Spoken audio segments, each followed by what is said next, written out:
ஒரு வருஷமா போராடிக்கிட்டு இருந்த கவர்மெண்ட் கான்ட்ராக்ட் இன்னைக்கு நம்ம கைக்கு வந்துருச்சு. அப்ப அந்த ஃபைலை கொடுங்க மாமா, அதை வச்சு பூஜை பண்ணலாம்.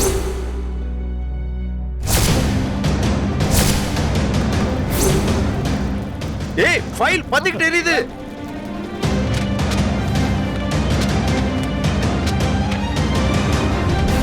நான் பூஜை பண்ணணும்னு தான் பத்திரத்தை கேட்டேன். ஆனா அது எப்படி எரிஞ்சதுன்னு சத்தியமா எனக்கு தெரியாது. நான் வேணும்னு இதை பண்ணல. இப்படி ஒரு தப்பை என்னாலேயே மன்னிக்க முடியாது.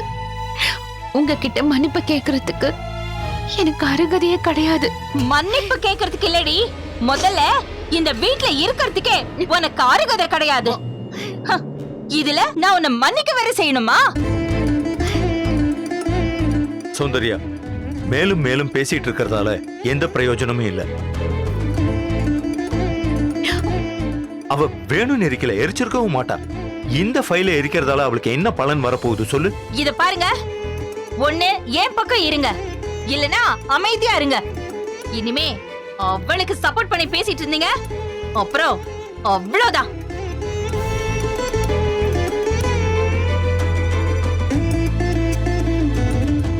நான் படிச்சு படிச்சு சொன்னேன், எதையாவது கும்பிட்டு தொலையணும்னா அத கோவில போய் செய்யணும்னு சொன்னேன். கேட்டாளா இவ? இவ கெட்ட கேட்டுக்கு பூஜை விரதம்.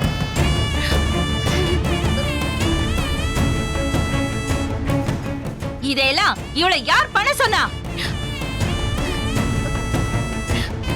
இப்படிப்பட்ட ஒருத்திய என் வீட்ல நான் வச்சுக்கிறதுக்கு எனக்கு கொஞ்சம் கூட இஷ்டம் இல்ல.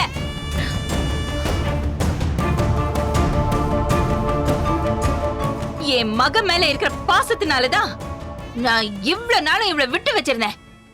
அந்த பெருந்தன்மையை மதிச்சு போடுறத தின்னுட்டு ஒரு மூலையில முடங்கி கிடக்காம பூஜை நடத்துறாளாம். பூஜை இதெல்லாம் எங்கேயோ கிடக்க வேண்டிய ஜென்மம் இங்க வந்து ஏன் உயிரை வாங்குது?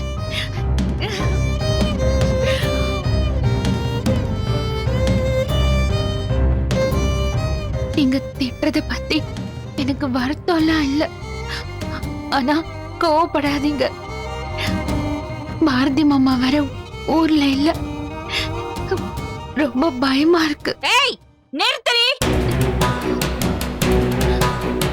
என் கண்ணு முன்னாலே நிக்காத. உன்னை பார்த்தாலே என் கண்ணெல்லாம் கூசுது.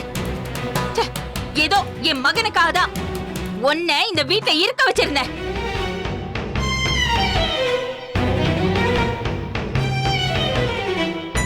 நீ என் எதிரில வர்றதையோ என் மூஞ்சில முழிக்கிறதையோ நான் விரும்பல. Get out! Get out!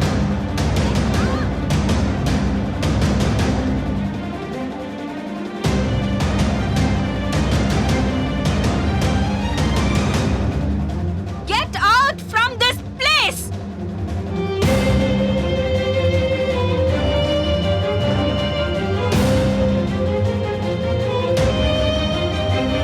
இந்த வீட்டை விட்டு வெளியில போயிடு. பாரதி கிட்ட நான் பேசிக்கிறேன். இத பார், என் கண்ணு முன்னாடியே நிக்காத. வெளியில போ, வெளியில போ.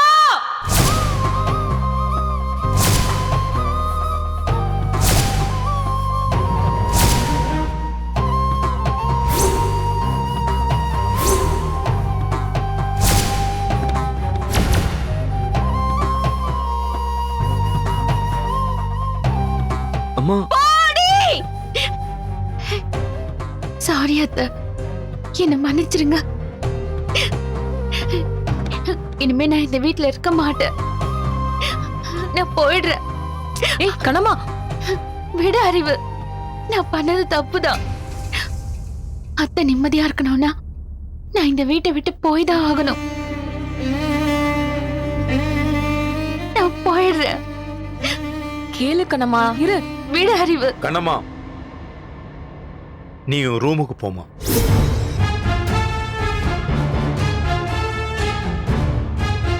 இல்ல மாமா, போமா.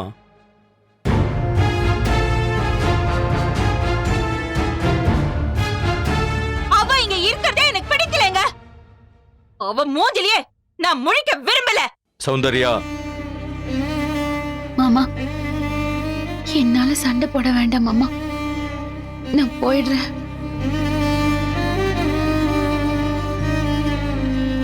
கண்ணம்மா, வேணுப்பா சொல்றது கேளு. நீ ஒரு ரூமுக்கு போ. ம். கண்ணம்மா போ.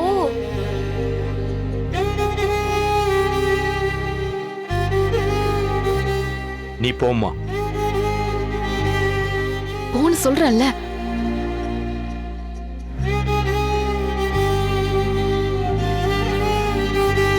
கண்ணம்மா, அழாத கண்ணம்மா, சொன்னா கேளு.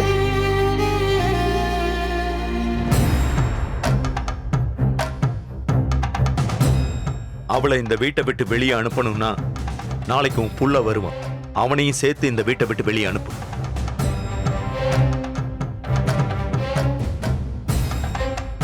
உன் கோபம், ஆத்திரம், அதுக்குண்டான காரணம் எல்லாம் எனக்கு புரியுது.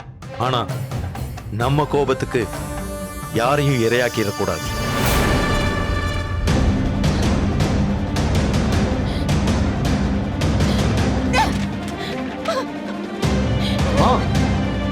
இல்லம்மா,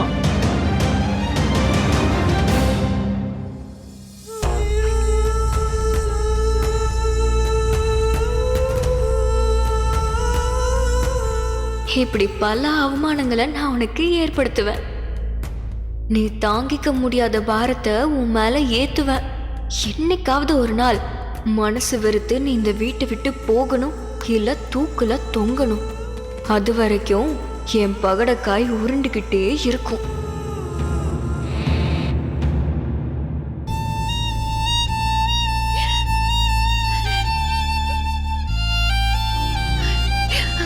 பாரதி மாமா, எனக்கு எதுவுமே தெரியாது மாமா, என்ன நம்புங்க. இந்த தீ விபத்து எப்படி நடந்ததுன்னே எனக்கு தெரியல. இதுல ஏன் தப்பு என்னன்னே எனக்கு தெரியல மாமா. எந்த பக்கத்துல இருந்து பழி போடுறாங்க, யார் பழி போடுறா, தப்பு எங்க நடக்குது, எப்படி நடக்குது, எதுவுமே தெரியல மாமா. ஜாக்கிரதையா வேலை பார்த்தோம் இப்படி நடக்குது மாமா. உங்க கூட இருந்தும் நான் இந்த அவமானத்தை எல்லாம் சந்திக்க வேண்டியதா இருக்கேன் மாமா. இந்த துயரத்தை நான் என்னன்னு சொல்ல?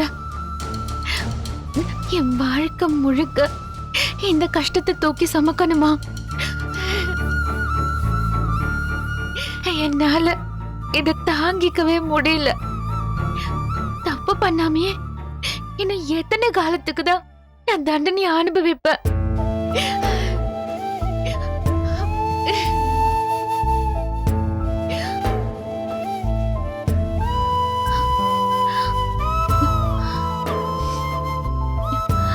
பேசாம மாமா கிட்ட நடந்ததை சொல்லி மன்னிப்பு கேட்கலாம்.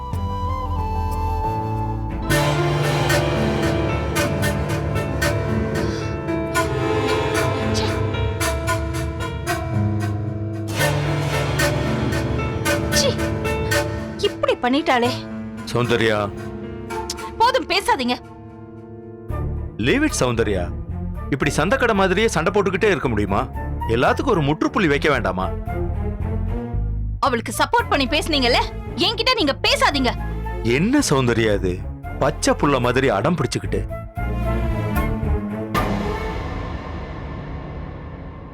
அவ பண்ண காரியத்துக்கு அவளை சும்மா விட்டதே அதிகம். நீங்கதான்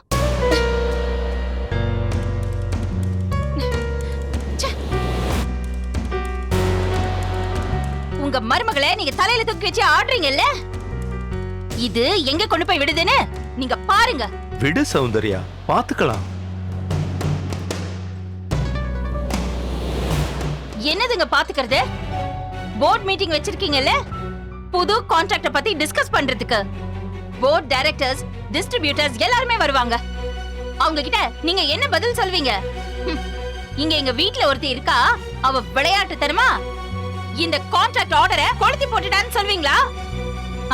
போய் இத அப்படியே சொல்லுங்க. என்னமோ அலட்சியமா அசிங்கமா நான் உங்க மருமகளை பேசுறேன்னு சொன்னீங்கல்ல, இத போய் போர்ட் மீட்டிங்ல சொல்லுங்க. அதை விட கேவலமா பாப்பாங்க. 10 கோடி லாஸ், அது வேறங்க. ஆனா ஐயோ, இது இது வெளியில தெரிஞ்சா இதனால ஏற்படுற அவமானம் இருக்கே, அது அதை விட அதிகம்.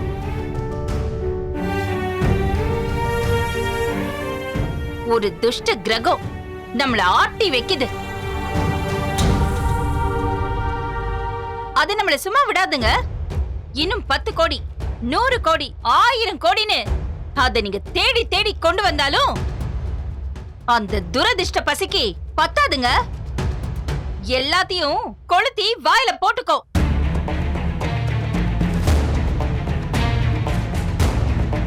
அத்தனையும் அள்ளி முழுங்கிட்டு விரதம் இருந்து பூஜை நடத்துறாளாம். பூஜை அப்போ அவளை என்னங்க பண்றது? அடிக்கிறதா இல்ல கொல்றதா? என்ன பண்றது சொல்லுங்க.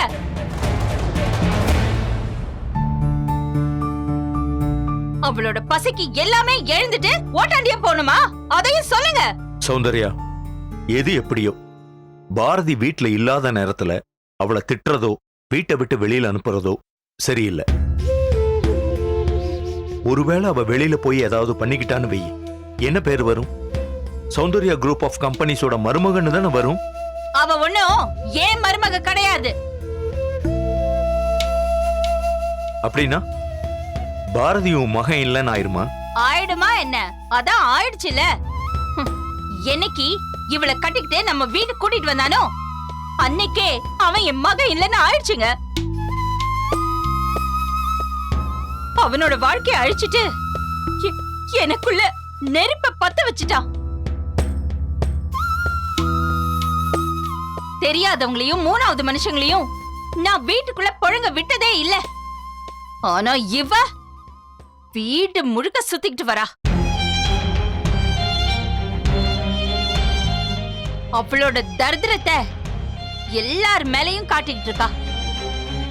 10 பைசாக்கு பிரயோஜனம் இல்லாதவ 10 கோடி ரூபாய் நஷ்டத்தை ஏற்படுத்தியிருக்கா.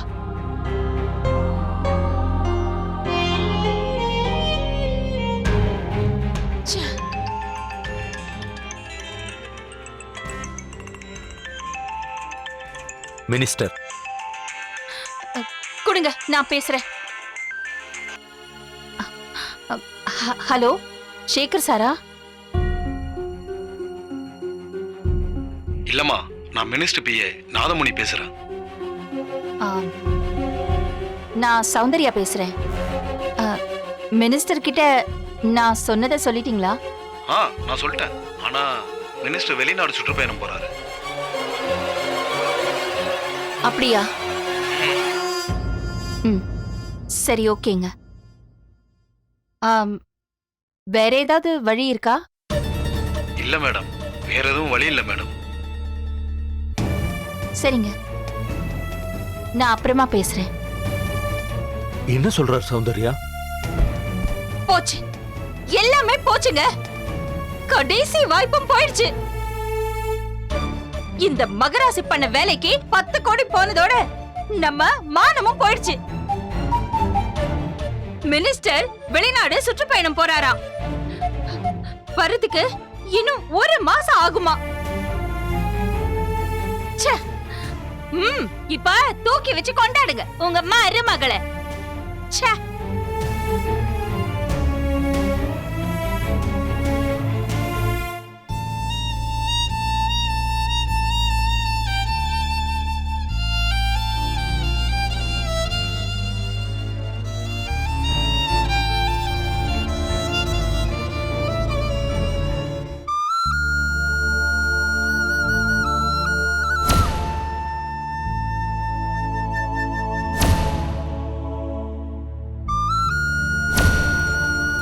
ஏய், ஃபைல் பத்திக்கிட்டு எரியுது.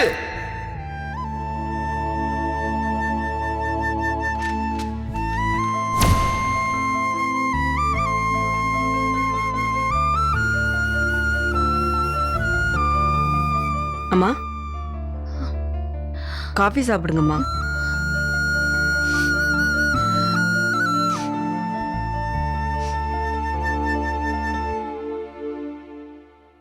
அம்மா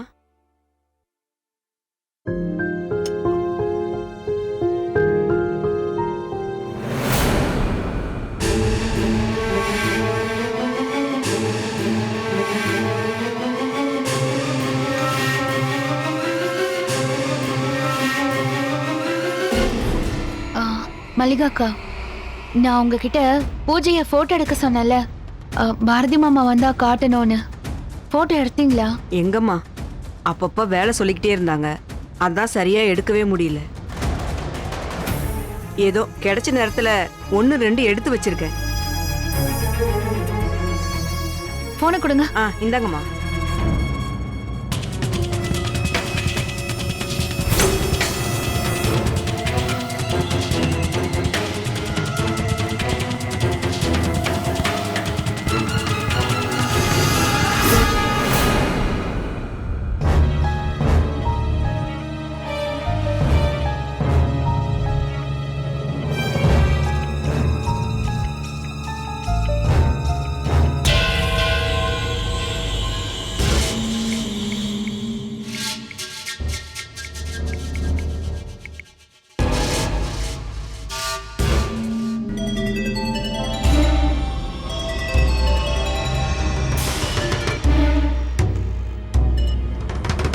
ஹலோ, வணக்கம் வெண்பாம்மா.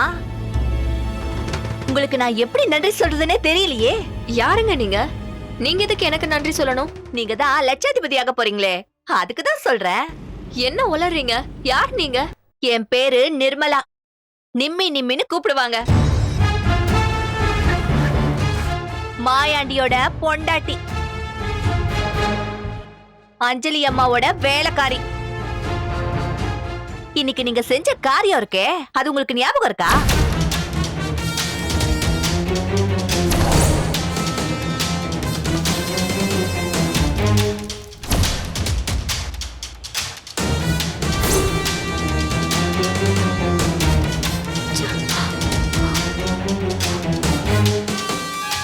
என்னடி, என்ன காரியம் ஞாபகம் இருக்கான்னு கேக்குற? இன்னைக்கு பூஜையில நீங்க பண்ண காரியத்தை பத்திரமா என் செல்போன்ல படம் பிடிச்சு வச்சிருக்கேன்.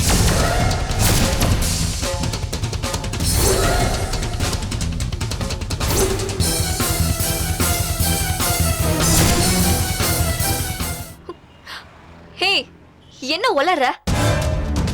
நைஸா விளக்க தட்டி விட்டுட்டு அந்த ஃபைலையும் எரிச்சிட்டு அப்படியே பாவம் அந்த கண்ணம்மா மேல பழி போட்டீங்களே, அத அப்படியே நான் படமா பிடிச்சு வச்சிருக்கேன்.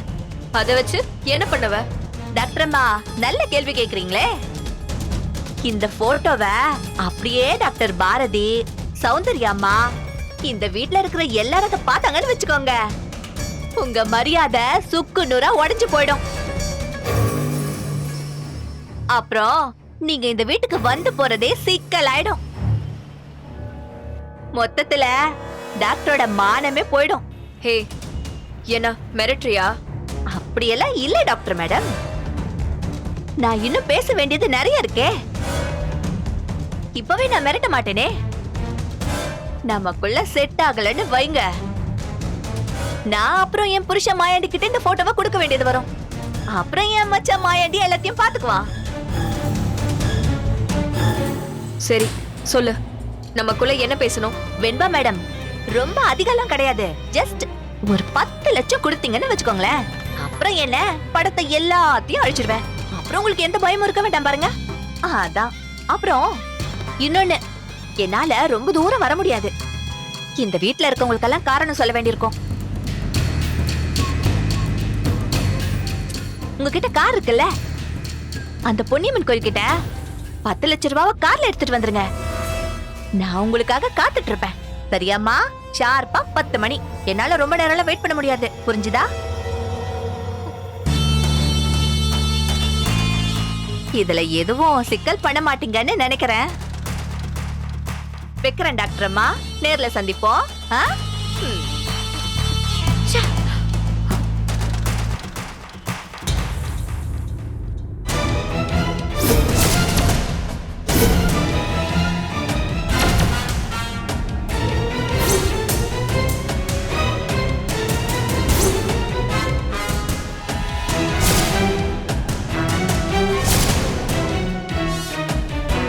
இவ எங்க நினைச்சேன், நீ இந்த வீட்டுக்குள்ள காலடி எடுத்து வைக்கும் போதே நினைச்சேன், உன்ன மாதிரி ஒரு விஷப்பாம்பு இப்படி ஒரு வீட்டுக்குள்ள வந்ததே தப்பு. இது யார் தலையில கொத்த போதோன்னு நினைச்சேன். இந்த வீட்டுக்குன்னு ஒரு கௌரவம் மரியாதை எல்லாம் இருக்கு. இங்க உன் வேலைய காட்டாத. நீ இங்க இருக்கிறதே ஆபத்து. முதல்ல வெளியே போ. ஏய், என்ன விட்டா ஓவரா பேசிட்டே போயிட்டு இருக்க?